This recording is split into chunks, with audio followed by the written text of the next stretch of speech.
3, 2, 1. Hanyong mga pasabayers, samahan nyo ako mag-pack sa ating first batch ng box 232 from Tarlac and Arayat. Una, ginagawa ko is sinesegregate ko muna bawat item. Then, i-check ko siya kung ilan yung nakakuha ng bawat isa. After that, isusulatan ko po siya sa papel kung ilang pieces yung namain mo. Then, after nun, ipapak ko na po siya na nakalagay na po yung name nyo and price, how much yung namain nyo.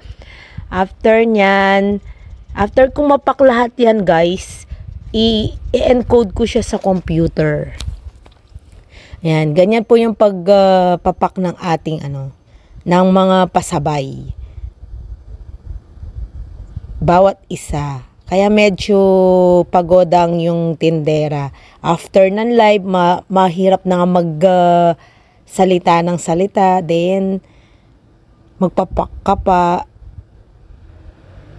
Ayan. So, after ko yan, lahat ng nakamain sa akin, usually may previous po sila ng kape, candies, and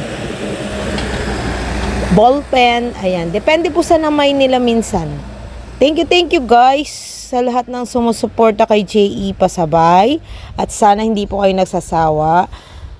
Don't forget to like our page, JE Pasabay. Thank you. Kamsahamnida.